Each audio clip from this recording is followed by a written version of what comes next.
আমরা কত দামি রে মুসলমান,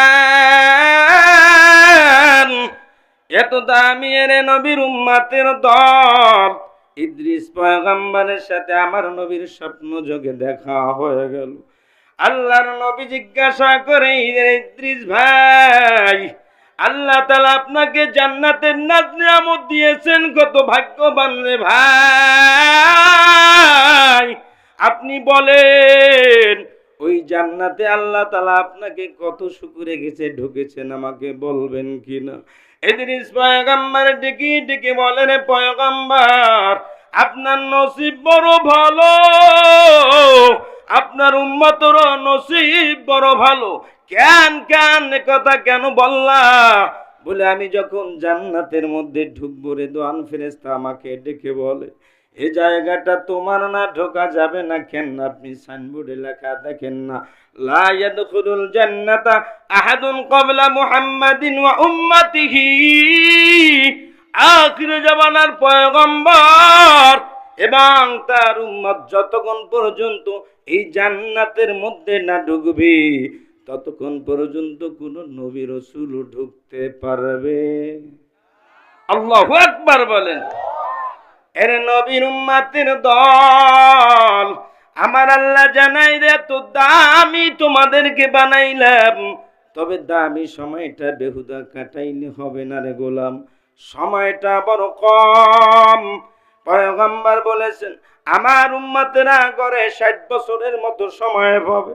এরে নবীর উম্মতের দল, এই 60 বছরের মধ্যে তোমার হায়াতের মধ্যে জীবনটাকে কবরের পাতে সংগ্রহ করে নিয়ে যাওয়া লাগবে। এরে বান্দা, এজন্যই আল্লাহ তাআলা সূরা জুমার 8 নম্বর আয়াতে জানাই দেয়, কুল ইন্নাল মাউতাল্লাযী তাফিরুনা মিনহু ফাইন্নাহু মুলাকীকুম সুম্মা তুরাদ্দুন ইলা আলিমিল গায়বি ওয়াস শাহাদাতি ফায়ুনাব্বিউকুম বিমা কুনতুম তা'মালুন। হে রাসূল, আপনি জানাইয়া দেন, যে মানুষগুলো মৃত্যু থেকে পলায়ন করতে চায় না, না ভাগতে পারবে না, এই মানুষগুলো ভেগে যাইতে পারবে না। আপনি জানাইয়া দেন, একটা মানুষ চাইলে জাহান্নাম থেকে বাঁচতে পারে, তবে মৃত্যু থেকে না। মানুষ বনি আদম কেমন চালাক জানেন, মৃত্যু থেকে বাঁচতে চায়, তবে জাহান্নাম থেকে না। আল্লাহ জানাই দেয়, আপনি জানাইয়া দেন, হে বন্ধু, দুনিয়ার মানুষ সবাই যদি মিলে কাউকে বাঁচাইতে চায় না, না, এই মৃত্যুর সাথে তার মোলাকাত হবেই হবে। সূরা নিসার ৭৯ নম্বর আয়াতে আল্লাহ জানাই দেয়, আইনামা তাকুনু ইদরিকুমুল মাউতু ওয়ালাউ কুনতুম ফি বুরুজিম মুশাইয়াদা। এরে নবীর উম্মতের দল, মরণ থেকে যদি পালাও, মরণ তোমায় লইবে ঘিরি, যদিও সুদূর আকাশ পানে লুকাও সে থায় লাগিয়ে সিঁড়ি।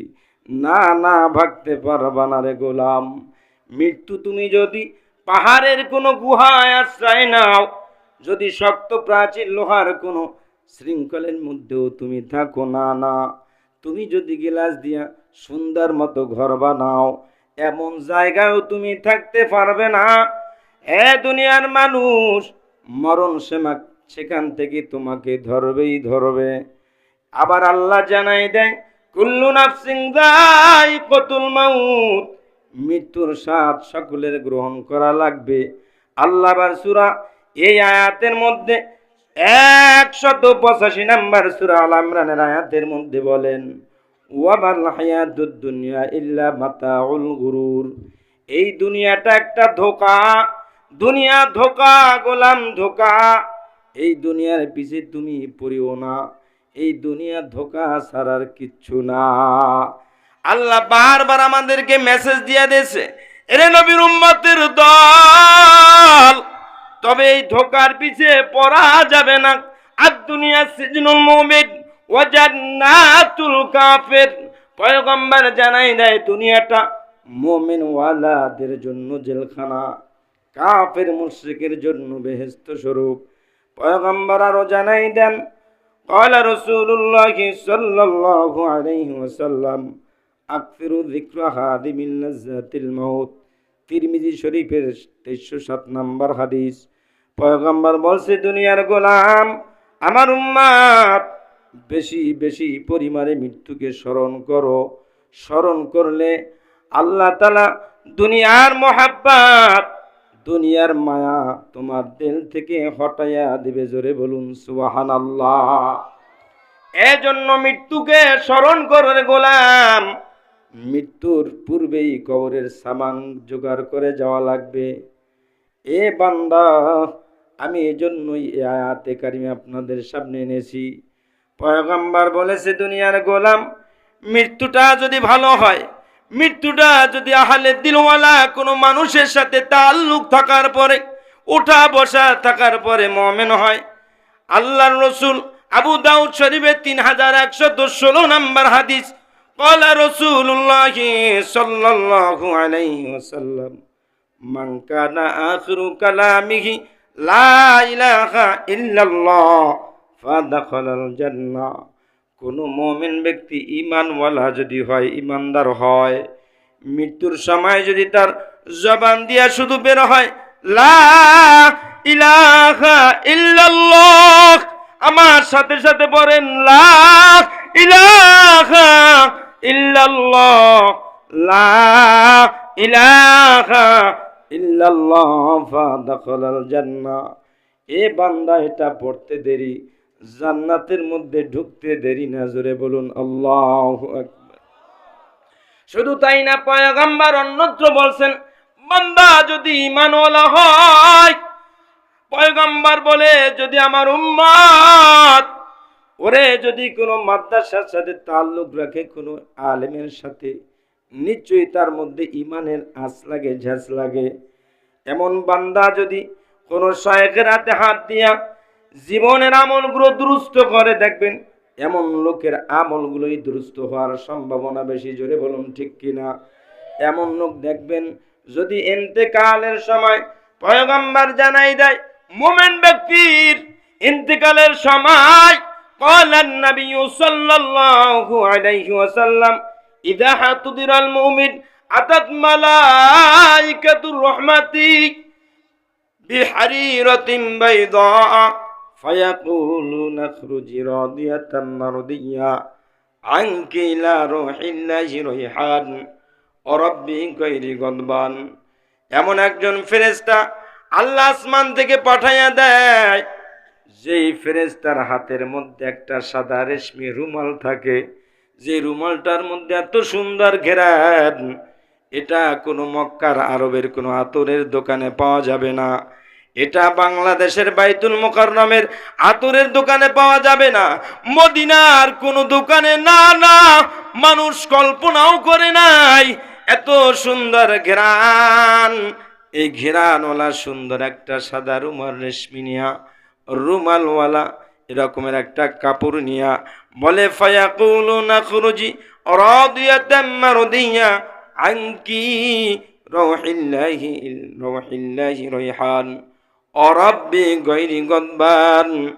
ফেরেশতা ডেকে ডেকে বলে, গোলাম আয় আয় আয় আয়, এই দিকে চলে আয়, তোর মধ্যে কোনো ভয় নাই। আল্লাহর উপর যেমন তুই রাজি খুশি, আল্লাহও তোর উপর রাজি খুশি। জলদি করে বের হয় আয় রূহ, আর দেরি করিস না, তোর জন্য জান্নাত অপেক্ষা করতেছে। জোরে বলুন সুবহানাল্লাহ। আবার হাদিসের মধ্যে আবার পরের স্টেপে রাসূল কি বলেছেন, অফিহি আন্নাল কাফিরা ইযা তুদিরা মালাইকাতুল আযাবি বিমিসহিন ফায়াকুলুনা খুরুজি সাখিদাতাম মাসখুতান। পয়গম্বর জানাই দেয়, যদি গুনাহগার হয়, যদি ওই বান্দা ঈমান নাওয়ালা হয়, যদি ওই বান্দা বেনামাজি হয়, যদি ওই বান্দা গুনাহগার হয়, বেরোজগারি হয়, বেপরদাশীল হয়, তাইলে ওই ফেরেশতা ডেকে ডেকে বলে, ফায়াকুলুনা খুরুজি বিমিসহিন, এ বান্দা আয় আয় আয়। রুহুটাকে লক্ষ্য করে বলে, সাখিদাতাম মাসকুতান, এ তোর যেমন একটা দুর্গন্ধযুক্ত চট, যেই চটটার দুর্গন্ধ জমিনের কোনো দুর্গন্ধের সাথে তুলনা হয় না, এমন একটা দুর্গন্ধযুক্ত চটটা নিয়া ডেকে ডেকে বলে, বান্দা আয় আয় আয়। তার মানে তার রুহকে লক্ষ্য করে বলে, তুই আল্লাহর উপর বেজার দিলি, আল্লাহর হুকুম হাকাম গুলো মানো নাই, আল্লাহ তোর উপর বড় বেজার। আজকে তুই আল্লাহর উপর যেমন অসন্তুষ্ট ছিলি, আল্লাহ তোর উপর অসন্তুষ্ট, তোর জন্য জাহান্নামের আগুন লিলিহান, এমন জাহান্নাম, যেই জাহান্নাম তোর জন্য অপেক্ষা করতেছে। জোরে বলুন নাউজুবিল্লাহ। এরে নবীর উম্মতের দল, এজন্য আপনাদের পায়ে হাত দিয়া বলি, যেহেতু মরণের ভয় আপনার আমার দিলের মধ্যে থাকা লাগবে। বলিন্নাল মাউতাল্লাযী তাফিরুনা মিনহু ফাইন্নাহু মুলাকীকুম সুম্মা তুরাদ্দুন ইলা আলিমিল গায়বি ওয়াশ শাহাদাতি ফায়ুনাব্বিকুম বিমা কুনতুম তা'মালুন। এ দুনিয়ার মানুষ ভাগতে পারবা না, পলাইতে পারবা না, হাতে তোমার হায়াত লেখা, মউত লেখা পায়, যার যেখানে মউত আছে সেইখানে সে যায়। জোরে বলুন ঠিক কিনা? চক্ষু দিলাম চার্জ লাগে না, অটোমেটিক লাইট, অন্ধের কাছে জিজ্ঞাসা করো জীবনটাই নাইট। কোটি টাকার বড় লোক অভাব হয় না দূর, গরিব ঘুমায় আরাম করে মনটা বাহাদুর।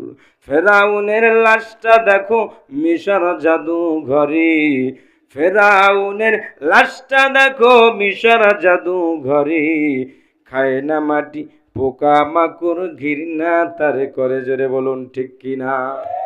এরে বান্দা, গ্রিস দার্শনিক অ্যারিস্টটলের দিকে তাকা, কত ভাবে থাকতে চাইছে। না না, যেই ডাক্তার, এই অ্যারিস্টটল সবচেয়ে এমন একটা যে রোগ ছিল, যে যক্ষা রোগ, এমন রোগের বড় ডাক্তার ছিল। না না, যেই ডিপার্টমেন্টের সবচাইতে বড় ডাক্তার, ওই রোগী দুনিয়া থেকে বিদায় হয়ে গেছে। পিলোটের দিকে তাকাও, না না, থাকতে পারে নাই।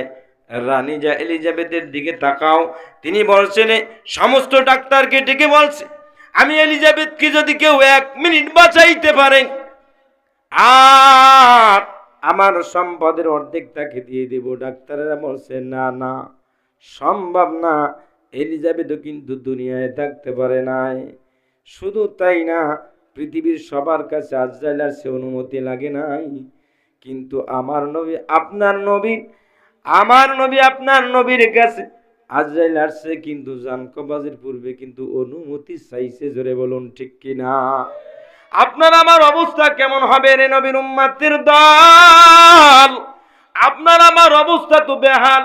আমরা তো মুমিন হতে পারি নাই, আল্লাহ ওয়ালাও হতে পারি নাই। আবু যর গিফারির মতো মানুষ, পয়গম্বর ফাতেমা যেদিনকার ইন্তেকাল করেন, ইন্তেকালের পরে ওই কবরকে লক্ষ্য করে আবু যর গিফারি ডেকে ডেকে বলে, ইয়া কবরু আতাদরি মানিল্লাতি জিহনা বিহা ইলাইক। হে কবর, সাবধান সাবধান, বেয়াদবি করবি না, তোর ভিতর কাকে রাখতেছি তুই কি জানো? হাদি ফাতিমাতু বিনতি মুহাম্মাদিন সাল্লাল্লাহু আলাইহি ওয়াসাল্লাম। কবর কোনো আওয়াজ দেয় না। আবার আবু যর গিফারি ডেকে বলে, হাদি জাওজু আলীল মুরতাদা রাদিয়াল্লাহু তাআলা আনহু। কবর কোনো আওয়াজ দেয় না। আবার আবু যর গিফারি ডেকে ডেকে বলে, কবর, তোর ভিতর কাকে রাখবো তুই তো জানো না?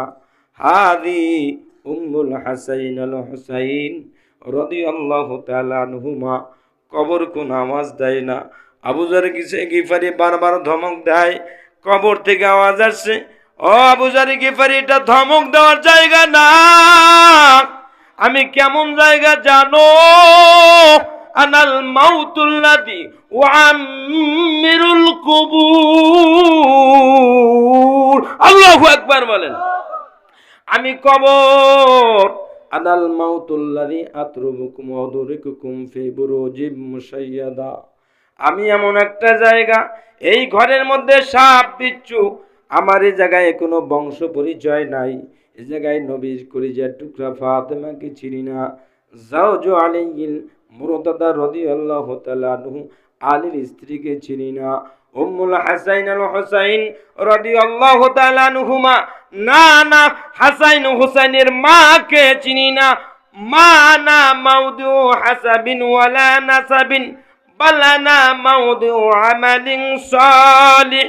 কবর ডেকে ডেকে বলে আবু যর গিফারি, মা আনা মাউদু হাসাবিন ওয়ালা নাসাবিন বালানা মাউদু আমালিন সালিহ।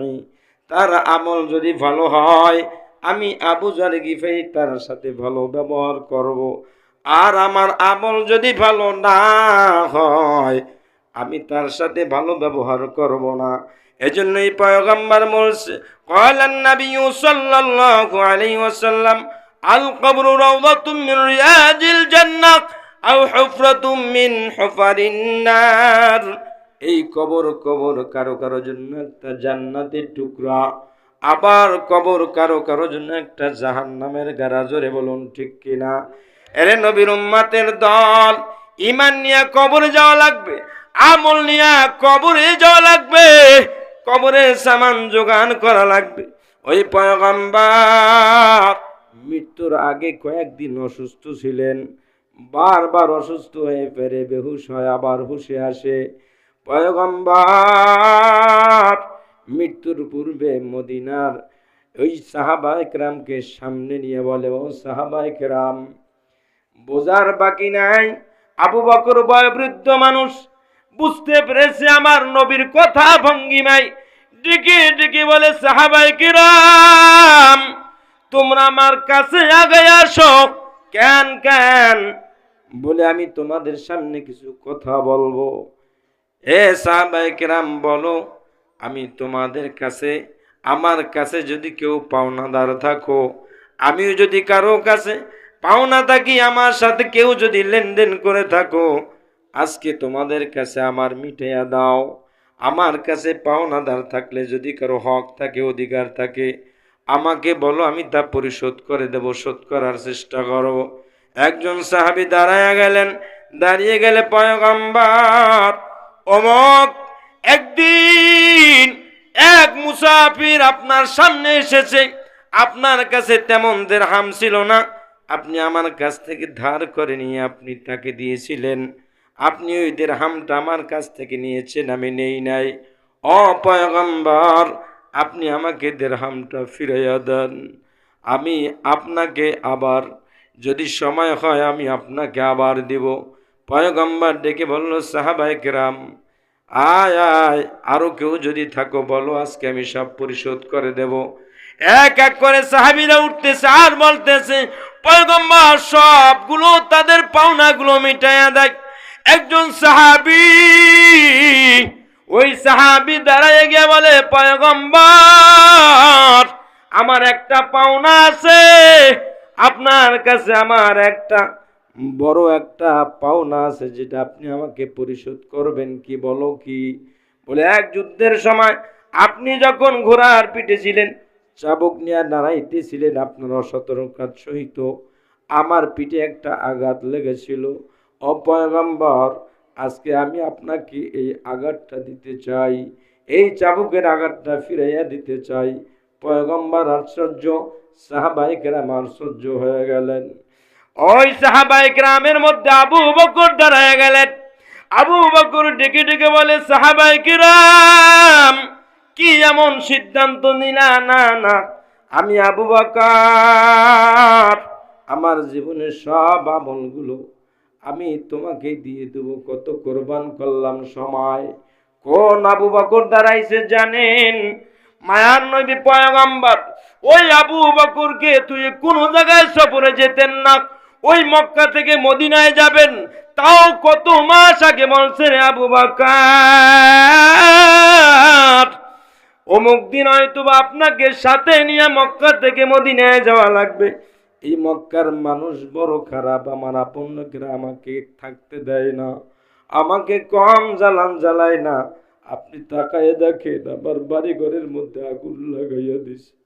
ও আবু বকর, সময় মতো হইলে আল্লাহ আমাকে ডাক দিবেন, আপনি আমার সাথে মক্কা থেকে মদিনায় হিজরতের সঙ্গী হবেন। পয়গম্বর সংক্ষেপে বলি, পয়গম্বর আবু বকরের দরজায় গিয়ে সালাম দেয়, আর ওদিক থেকে সালামের জবাব দেয়, লাব্বাইক ওয়া সাদাইকা ইয়া রাসূলুল্লাহ। ও পয়গম্বর, আপনি এসেছেন। মায়ার নবী ডেকে বলে, আবু বকর, আমি আসছি, কিন্তু তোমাকে একটা ডাকের বেশি দেওয়া লাগে নাই। ও আবু বকর, আপনি কি ঘুমান না রাত্রিবেলা? যেহেতু আপনি দাঁড়াইয়া রয়েছেন, সালাম দিলেন, দরজা খুলে দিলেন। আবু বকর চোখের পানি ছেড়ে দিয়ে বলে, পয়গম্বর, ওই কত মাস আগে বলছেন হিজরত করা লাগবে, আমি আবু বকর ভালো মতো বুঝি। এই মক্কায় আপনার আপন বলতে কেউ নাই, আপনার মাও নাই, বাবাও নাই, আপনি বড় এতিম। এই মক্কার আপনার বংশের লোকেরা আপনাকে কম জ্বালান জ্বালায় নাই। ও পয়গম্বর, আমি আবু বকর আপনার সব সময় খেয়াল রাখি, আপনার ক্ষতি হোক আমি চাই না। ও পয়গম্বর, এজন্য আপনি দিনের বেলা যত কাজ থাকে আমি এই দরজার সাথে ট্যাক লাগাইয়া ঘুমাইয়া থাকি। আবার নবী কখন আসবে আমাকে ডাক দিবে, ওই লম্বা সফর মক্কা থেকে মদিনায় যাওয়া লাগবে। পয়গম্বর ডেকে বলে, আল্লাহ আবু বকরকে দেওয়ার মতো কিছুই নাই। ও রব্বে কারীম, জান্নাতে আমার সাথে তুমি আবু বকরকে একই সাথে বন্ধু বানাইয়া দেও। জোরে বলুন সুবহান। লম্বা ঘটনা। আবু বকর বলে, পয়গম্বর আপনি চিন্তা করবেন না, টেনশন করবেন না। পয়গম্বর ডেকে বলে, আবু বকর আপনি এত কষ্ট করছেন না। না, আমি কষ্ট করি নাই। ও পয়গম্বর, মক্কা থেকে মদিনায় লম্বা সফরের জন্য আপনি জানেন একটা উট কিনে রেখেছি, যে উটটা খুঁটির সাথে বাঁধারে। পয়গম্বর আপনি তাকাইয়া দেখেন, ওই উটটাও আপনার পথের দিকে প্রতিদিন সে চোখের পানি ফেলে কান্না করে। ওই তাকাইয়া দেখেন, উটের চোখের কোনা দিয়া পানি পড়ে, আর উটের চোখের নিচের মধ্যে কালো দাগ পড়ে গেছে। আল্লাহু আকবার বলেন।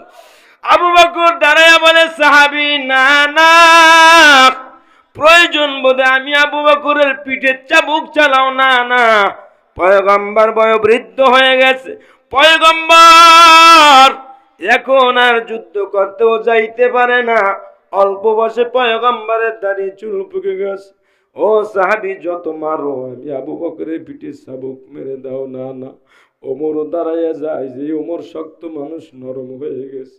ওমর দাঁড়াইয়া বলে, রে সাহাবী, আমার মায়ার নবীর আঘাত করবি না। আমি ওমর জামা খুলে দিলাম, মার মার মার। আমি ওমর থাকতে আমার নবীর শরীরে আঘাত করতে দিব না। সাহাবীরা এক এক করে বলে। সাহাবী বলে, না না, আমার প্রতিশোধ আমি নেব। আল্লাহর নবী তার চাচতো ভাই ফজলকে ডেকে বলে, রে ফজল, জলদি করে যা, আমার কলিজার টুকরা ফাতিমাকে গিয়ে বল যেই চাবুকটা দিয়ে তার পিঠে আঘাত লাগছে, ওই চাবুকটা নিয়ে আসো। ফজল বাড়ির মধ্যে দৌড়ায়। বাড়ির মধ্যে গিয়ে যখন চাবুক লইছে, ফাতেমা ডেকে বলে, কি খবর ফজল, চাবুক নিয়ে কই যাও? বলে, পয়গম্বর চাইছে। বলে, আমার আব্বা তো বৃদ্ধ হয়ে গেলেন, দাড়ি চুল পেকে গেছে, আব্বা তো যুদ্ধে যাইতে পারেন না, আব্বা তো বড় অসুস্থ। পয়গম্বর তোর শোয়া থেকেই ভালো উঠতে পারেন না, তবে চাবুক দিয়ে কি করবেন? চাবুকের তো দরকার নাই। ডেকে ডেকে বলে, ফাতেমা আজকে তোমার আব্বা চাবুক চালাইবে না, তোমার আব্বার পিঠে একজন সাহাবী চাবুক চালাইবে। ফাতেমাকে দেখে দে বলে, রে ফজল, আমি থাকতে আমার আব্বাকে মারবে না। না, এটা সহ্য করা যাবে না। এই চাবুক নিয়ে তুমি যাইও না। ফজল দৌড়ায় পয়গম্বরের হাতে দিয়ে দিল। পয়গম্বর যখন ওই সাহাবীর হাতে দিল, ওই মদিনার মধ্যে, ওই মসজিদের মধ্যে কান্নার রোল ইকে উকে ধরে কান্নার আওয়াজ বেড়ে গেল। পয়গম্বর বলে, সাহাবায়ে কেরাম সবর করো, এমন করো না, সাহাবীকে আমার প্রতিশোধ নিতে দাও। ওই সাহাবীটিকে বলে, পয়গম্বর আপনাকে আমি চাবুক দিব, বেশ ভালো কথা, তবে আপনি যেদিনকার আপনার চাবুক আমার পিঠে লেগেছে ওই দিনকার আমার গায়ে জামা ছিল না রে পয়গম্বর। আজকে আপনি যদি ওই জামাটা না খুলেন আমি আপনার চাবুক মারব না। পয়গম্বর জামাটা যখন পিছন থেকে জাগাইলেন, আল্লাহর নবীর পিছনে একটা নবুয়তি মোহর ছিল। ওই সাহাবীর কারিশমা তো কেউ বোঝে নাই। আল্লাহর নবীর জামা উঠাইতে দেরি, ওই সাহাবী চাবুকটা ফালাইয়া আল্লাহর নবীর ওই পিছনে নবুয়তি মোহরের মধ্যে একটা চুমা মারিছে। আল্লাহু আকবার বলেন। আল্লাহর নবী ডেকে বলেন, সাহাবী কামটা করলি কি? জাহান্নামের আগুন হারাম করে দিলি। এই মায়ার নবী কেমন যে আমার পয়গম্বর দুনিয়ায় থাকতে পারে নাই। আল্লাহর নবী দুনিয়া থেকে বিদায় হওয়ার যাওয়ার পূর্বে বেহুশ হয়ে পড়ে, আবার হুশে আসে। এই কথাগুলো বলার পরে আল্লাহর রাসূল আরো অসুস্থ। আবু বকর খোঁজ খবর নেয়, আবার পয়গম্বরের কাছে আসে। আল্লাহর রাসূলকে একটু সুস্থ দেখে এবার আল্লাহর নবীর সাহাবী আবু বকর বাড়িতে একটু খোঁজ খবর নেওয়ার জন্য গেলেন। এইদিকে আল্লাহর নবী অসুস্থ হয়ে পড়ে গেল। এমনকি আল্লাহর নবী দুনিয়া থেকে বিদায় হয়ে গেল। পাড়া পাড়া মহল্লায় আওয়াজ হয়ে গেল, আমার নবী নাই, নবী নাই। মদিনায় কান্নার রোল পড়ে গেল। আবু বকর আওয়াজ পাইল, আমার নবী নাই।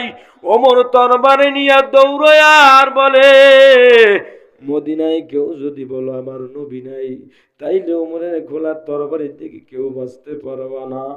ওমর কান্নার আওয়াজ, মদিনার অলি গলি থেকে কান্নার আওয়াজ, সবাই কান্না করে, মহিলারা পর্যন্ত কান্না করে, ছোট ছোট বাচ্চারা পর্যন্ত কান্না করি। আল্লাহর নবীর এই কথা শুনে নবী নাই বলে, আবার আবু বকর পাগলের মতো দৌড়ায়, এবার হুজরায় সালাম করে, এবার নবীজির ঘরে ঢুকে দেখে আল্লাহর নবী শোয়া উপরে একটা কাপড় দেওয়া।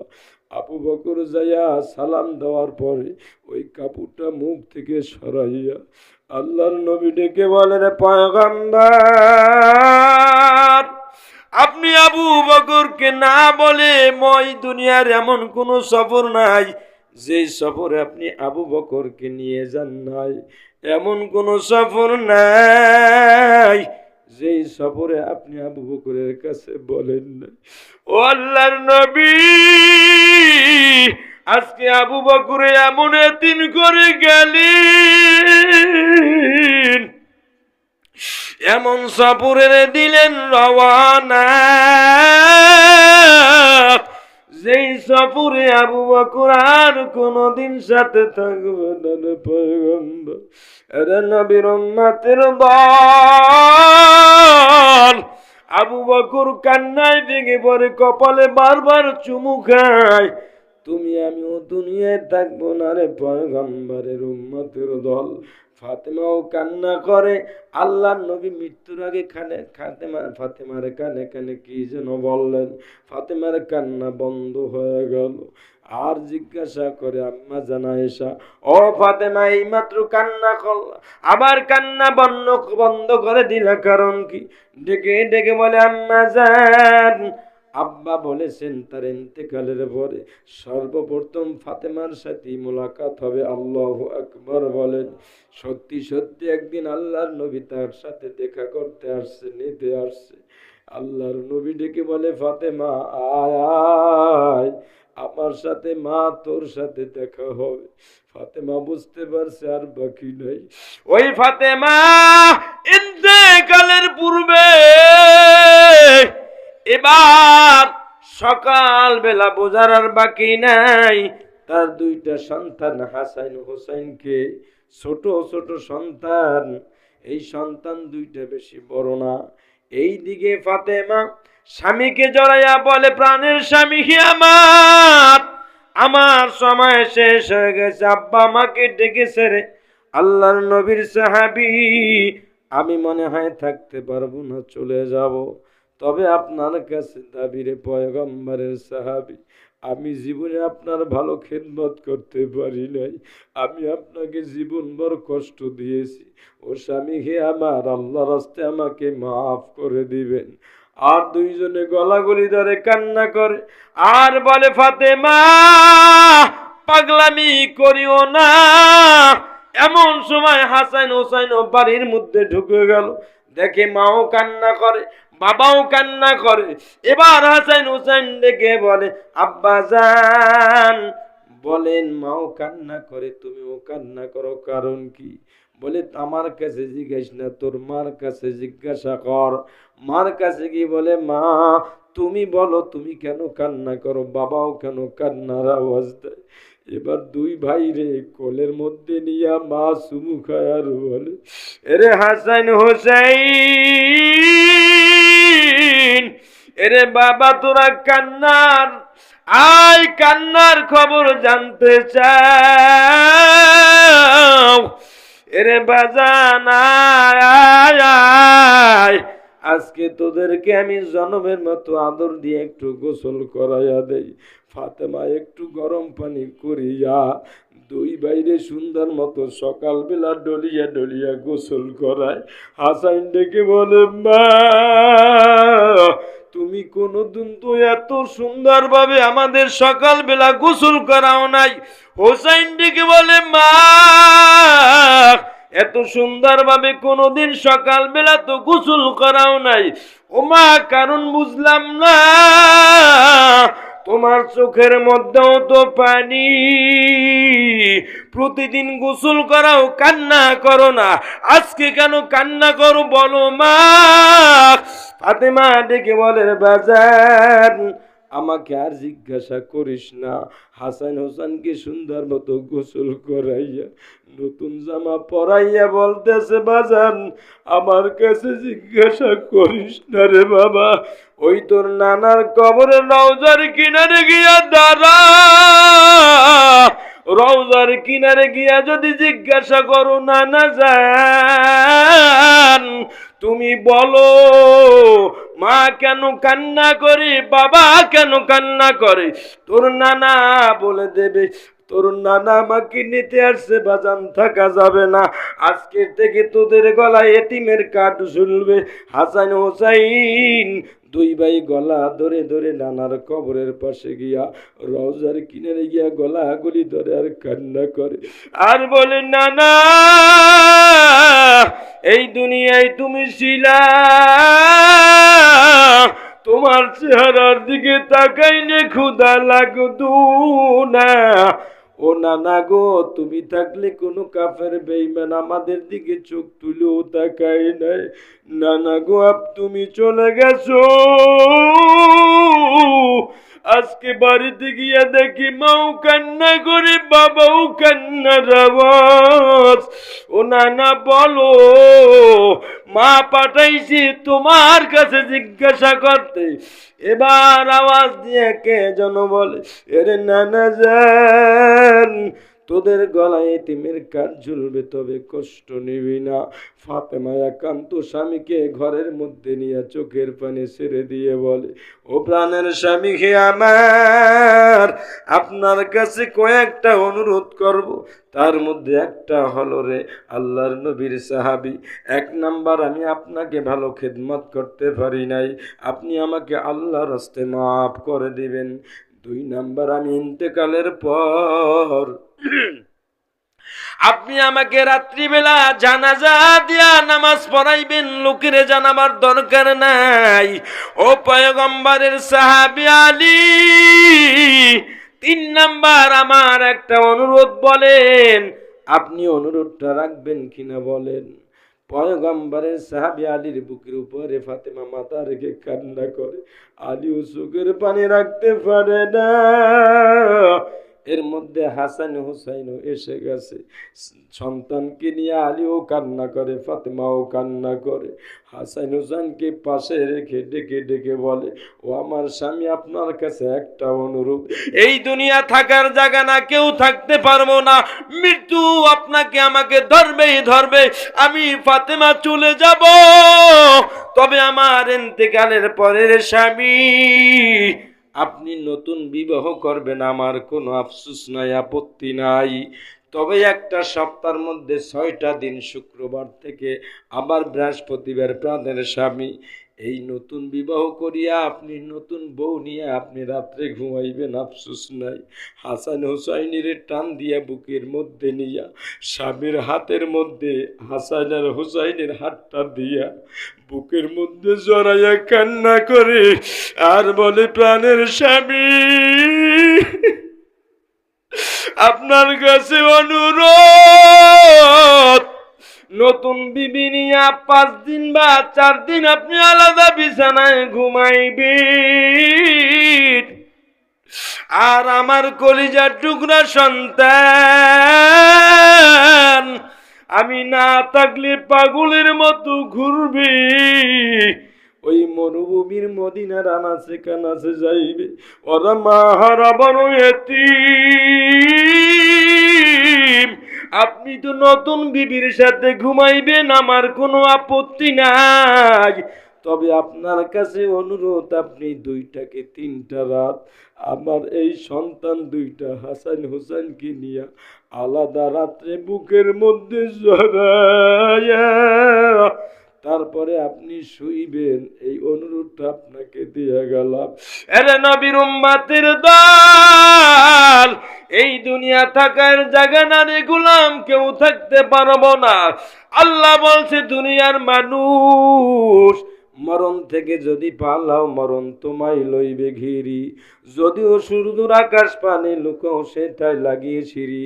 সূরা নিসা ৭৯ নম্বর আয়াতে আল্লাহ জানাই দেয়, নামা তাকুনুক ইদরিকুমুল মাউতু ওয়ালাউ কুনতুম ফি বুরুজিন মুশাইয়াদা, এ বান্দা, ভাগার জায়গা না, ভাগতে পারবা না, এই দুনিয়া কেউ কারো আপন না রে বাজান। এরে যুবক, পর্দার আড়ালের মা, কানটা লাগাইয়া শোনো, তুমিও থাকবা না, আমিও কিন্তু থাকবো না, তবে গুড়ালিয়া বাজান কবরে গেলে হবে না। আমি কত জায়গায় দেখলাম, এরে বাজান, কত জায়গায় দেখলাম, পটুয়াখালী একবার 1 বছর মাহফিল করতে গিয়া কারগুজারি শুনলাম, আল্লাহর এক বান্দা বলে, হুজুর, তখন পদ্মায় কিন্তু ব্রিজ হয় নাই, তখন কিন্তু আমরা এপার থেকে ওপারে লঞ্চে যাতায়াত করতাম, বাস্তব কথাগুলো বলি, বলতেছে, হুজুর, আপনাকে কি বলবো, আমার একটা সন্তান দুনিয়া থেকে জন্ম ধরে বিদায় হয়ে গেছে, আল্লাহর কসম করে বলি, মিথ্যা কথা না। এর বাজান, এই দুনিয়া থাকা জায়গা না, কেউ থাকতে পারবো না, আমার বাড়ি সেই পায়রা নদীর কিনারে, এরে বান্দা বরগুনা সদর, আমার বাড়ি থেকে মাত্র কয়েক মিনিট, 10 থেকে 15 মিনিট লাগে বঙ্গোপসাগরের পায়রা নদী যেটা উঠছে, এই নদীর কিনারায় যাইতে আমাদের এলাকা থেকে সিডরের সময়, আল্লাহর কসম করে বলি, মিথ্যা কথা না, একটা লোক পর্দার ওপরে তার বাড়ি ছিল, বাসা ছিল, ঘর ছিল, আমার নিজ চোখে দেখা বাজান, যখন পানির মধ্যে চাপ দিছি বুঝাবার জন্য বলি, দুনিয়া কেউ কারো আপন না, সবাই পর, সবাই পর, জোরে বলুন ঠিক কিনা। ওই লোকটা মাছ বিক্রি করত, ওই লোকটা, তার মা ছিল, 2টা সন্তান, বিবি নিয়ে থাকতো।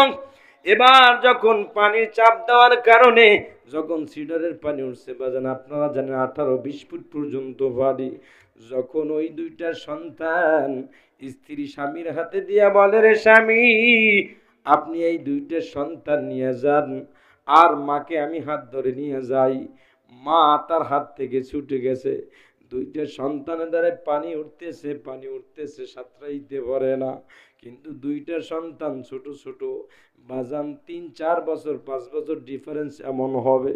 ওই কালাম বলতেছে, হুজুর, দুইটা সন্তান আমারে দুই দিক দিয়ে এমন ভাবে ঝরছে, আমি সাঁতরাইতেও পারি না, মাটিও তেমন অল্প একটু একটু পাইছি। হুজুর আমার বড় সন্তানটা আমারে এমন ধরছে, বাঁচার জন্য হুজুর আমি ছাড়তে পারি না। হুজুর দুনিয়া কিচ্ছু না, সবাই সেলফিশমান, স্বার্থপর। দুইটা সন্তান হুজুর দুঃখ দুই দিয়ে এমন ভাবে ধরছে, আমি শ্বাস করতেও বড় কষ্ট হয়। আমি নিজে বাঁচার জন্য আমার বড় সন্তানের হাতের মধ্যে এমন একটা কামড় মারলাম, আল্লাহু আকবার। এমন কামড় মারার পরে আমার বড় সন্তান ডেকে ডেকে বলে, রে আব্বু, তুমি কোনোদিন তো আমারে কামড় দাও নাই, কেন আজকে কামড় দাও? হুজুর আমি আর একটা কামড় দিলাম, বড় সন্তানটা হাতটা ছেড়ে দিয়ে এবার দেখলাম নদীতে ভেসে যায় জোয়ারে, আর মনে মনে হয় যেন বলে, রে বাজান, ওরে আব্বা জনমের মতো যাই, আর কোনোদিন দেখা হবে না। হুজুর ছোট সন্তানটা আমাকে জড়াইয়া কান্না করে আর বলে, আব্বু, মাও নাই, দাদিও নাই, ওই দাদাকে তুমি যেমন কামড় দিছ, এমন কামড় যদি তুমি আমারে দাও আব্বু, আমারে তুমি কামড় দিও না। হুজুর সন্তানের মায়া দিলের মধ্যে লাগে, আমি ভুলতে পারি না। হুজুর সন্তানটা আমাকে এমন জোরে ধরলো, আমি জানাইতে পারি না। আমি নিরুপায় হয়ে সত্য কথা বললাম, নিরুপায় হয়ে হুজুর আমার ছোট সন্তানের হাতের মধ্যে দাঁত দিয়ে এমন জোরে কামড় মারলাম, আমার সন্তানটা কান্না করে চিৎকার দিয়ে বলে, আব্বু, তুমি আমারে কেন কামড় দাও বাবা? ওই মুখ দিয়া চিবাইয়া চিবাইয়া তুমি না কত নরম খাবার আমার মুখের মধ্যে দিছো। ও বাজান, ও আম্মা জান, ভালো মতো বোঝো, দুনিয়ায় কেউ কারো আপন না, মাও আপন না, বাবাও আপন না। ওই ছোট সন্তানকে বলে, হুজুর এমন জোরে কামড় দিলাম, ছোট সন্তানটাও হাত ছেড়ে আমার চোখের সামনে চলে গেল। বুঝাবার জন্য বললাম, বাজান, না না, কেউ আপন না, কেউ আপন না। এই দুনিয়ায় একমাত্র আপন কে? আওয়াজ দেন। এ বান্দা বলো কে কে? আল্লাহ জানাই দেয়, দুনিয়ার মানুষ একটুখানি পরীক্ষা করে দেখ, তুই যদি অসুস্থ হয় এই গাজীপুরের হসপিটালের মধ্যে থাকো, হসপিটালের মধ্যে যদি দেখো তোর শরীরের মধ্যে পোকা ধরছে, পছন্দ দুর্গন্ধ আয়, দেখবি রে গোলাম, তোর বিবি তোর কাছে যাবে না, তোর ছেলেরা তোর কাছে যাবে না, রুমালটা নাকের মধ্যে দিয়া দুর্গন্ধে তোর কাছে কেউ বেরবে না, সবাই দূর থেকে দেখে দেখে ডাক্তারের কাছ থেকে সলিউশন জেনে নেবে। আমার আল্লাহ জানাই দেয়, গোলাম, ওই শক্ত বেডে যখন তুই কাতরাও, তোর বিবি তোর কাছে যায় না, তোর ছেলেরাও তোর কাছে যায় না, তোর মেয়েরাও যায় না। ওই সময় শক্ত বেডে বসে দুর্গন্ধে তোর কাছেও কেউ ফিরে না। ওই সময় শক্ত বেডে বসে যদি আমি মাওলাকে একবার আল্লাহ বলে ডাক দাও, আমি মাওলা বেজার না রে গোলাম, তুই একবার ডাক দাও, আমি তোর একবারের ডাকের কারণে 70 বার সারা দেই। জোরে বলুন সুবহানাল্লাহ। আরে গাজীপুরের মানুষ যত গুনাহ করছো, অন্যায় করেছো, আসো মরণের ভয় অন্তরের ভয় তোমার দিলের মধ্যে নাও, আল্লাহর ভয় দিলের মধ্যে নিয়ে তারপর সামনের দিকে আগাও বাজান। এই দুনিয়া কেউ কারো আপন না রে বাজান, মাও আপন না, বাবাও আপন না, তবে সন্তান কখনো মাকে ভুলতে পারে না, মাও সন্তানকে ভুলতে পারে না। আমি নতুন বিবাহ করার পরে, এরে বাজান, আমি আপনাদেরকে কেমনে বুঝাই, শ্বশুর বাড়ি গেলাম, ওইদিকে খবর পাইলাম আমার মা দুনিয়ার মধ্যে নাই। আমি চলে গেলাম, দেখলাম বাড়ির মধ্যে মানুষ খালি ঢুকে আর বের হয়, বোঝার বাকি নাই। আমি ওর কাছে গিয়ে বললাম, আল্লাহু আকবার, আল্লাহ গো, তোমার রাজি খুশির উপরে তুমি নিয়ে গেছো, আমার কোনো আফসোস নাই। আরে নবীর উম্মতের দল, তবে গুনাহ নিয়ে কবরে যাওয়া যাবে না, আল্লাহর কাছে ক্ষমা আছে যদি কবরে যাও। আল্লাহ বলছে, বান্দা আমাকে খুঁজো, যত গুনাহ করছো, মরণের কথা ভয় করে সামনের দিকে আগাও। এরে বান্দা, আমি তোর তামাম জীবনের গুনাহ খাতাগুলো মাফ করে দেব। জোরে বলুন সুবহানাল্লাহ। ওয়াইদা সালাকা ইবাদি আন্নি ফাইন্নি করিব উজিবু দাওয়াতাদ দাঈ ইযা দাআন ফালইস্তাজিবুলি ওয়ালইউমিনু বি লাআল্লাহুম ইয়ারশুদুন। আল্লাহু আকবার বলেন। এরে নবীর উম্মতের দল, এজন্য আমি বলি দুনিয়ায় কেউ থাকতে পারে না, আমার মাও নাই বাবাও নাই, আমিও বড় এতিম। এই ময়দানে কে কে আছেন একটু দেখতে চাই। হুজুর আমার মা হারাইছি, আমার বাবা হারাইছি, একটু হাতটা জাগাইয়া দেখা। আপনাদের মা বাবা নাই, যার নাই সে জাগাবেন, হাতটা নামান। আল্লাহ আপনি কুদরতি ক্যামেরা দিয়া দেখেছেন এই মানুষগুলোর মা নাই বাবাও নাই, এরা বড় এতিম। এ বান্দা ভালো মতো বুঝো, দুনিয়া থাকা যাবে না, কেউ থাকতে পারবা না। তবে মা নাই বাবা নাই এমন লোকগুলা যদি মাদ্রাসার সাথে তাল্লুক রাখো, সম্পর্ক রাখো, বলতে পারেন হুজুর মাদ্রাসা ওলামায়ে কেরামের সাথে সম্পর্ক রাখলে কি ফায়দা? বলে হ্যাঁ হ্যাঁ বাজান, ফায়দা আছে। মুরব্বীদের মুখে শুনেছি, এক আম্মা জান স্বপ্নে দেখেছে তার মা নাই বাবা নাই, বলতেছে আমার মা বাবা ডেকে ডেকে বলে আমার জন্য একটু দোয়া করো। যখন সকালবেলা স্বামীকে ডেকে বলে স্বামী আমার, আপনি একটুখানে যান, পাশে মাদ্রাসা আছে হেফজখানা নুরানি, এই মাদ্রাসায় গিয়া কয়েকজন ছাত্র নিয়ে আসেন। বলে কেন? বলে একটুখানি নিয়ে আসলে আমি তাদেরকে দাওয়াত করে একবেলা খাওয়াবো, আমার মা বাবার জন্য দোয়া করবে। ঠিক একবেলা তাদেরকে খাওয়াইয়া হাদিয়া দিয়ে বিদায় দিছে। ওই আল্লাহর বান্দা ঘুমের মধ্যে স্বপ্ন দেখে মৃত্যু হয়ে গেছে, ওই কবরে রাখছে, কিন্তু কবরে রাখার পর চতুর্দিক থেকে জাহান্নামের আগুন আসতে আছে, কিন্তু অনেকগুলো ছিদ্র, ওই ছিদ্রতে একটুখানি পড়ে, ওই ছিদ্রগুলো কি যেন একটা পোকা, মধু পোকার মতো, এই পোকাগুলো আসিয়া ছিদ্রগুলো সব ভরে গেছে, আর জাহান্নামের আগুন আসাগুলো বন্ধ হয়ে গেছে। আল্লাহু আকবার বলেন। আল্লাহর বান্দার ঘুম ভেঙে গেছে, সকালবেলা পাশে মাদ্রাসা মুহতামিমের নিকটে চলে গেল। ইমাম সাহেব মুহতামিম হুজুর, রাত্রিবেলা এই স্বপ্নে দেখলাম, স্বপ্নের তাবিরটা বলে দেন। ইমাম সাহেব মুহতামিম হুজুর বলতেছে আপনি ইদানিং ইমিডিয়েটলি কোনো নেকির কাজ করেছেন কিনা? বলে না না, তবে কয়েকদিন আগে আমার বিবি আমার শ্বশুর শাশুড়ির জন্য দোয়া করার জন্য পাশে মক্তব মাদ্রাসা হেফজখানা থেকে কয়েকজন ছাত্র এনে দোয়া করাইছে, খানা খাওয়াইছে। বলে হা হা, এটাই বুঝছি, আপনি ইন্তেকাল হয়ে গেছেন, কবরে আপনার জাহান্নামের আগুন ছিদ্র দিয়ে আসতে আছে, আর ছিদ্রর জায়গাগুলা মধু পোকা জয়া জয়া জাহান্নামের আগুনগুলো ফিরাইয়া দিছে, ছিদ্রগুলো বন্ধ করে দিছে।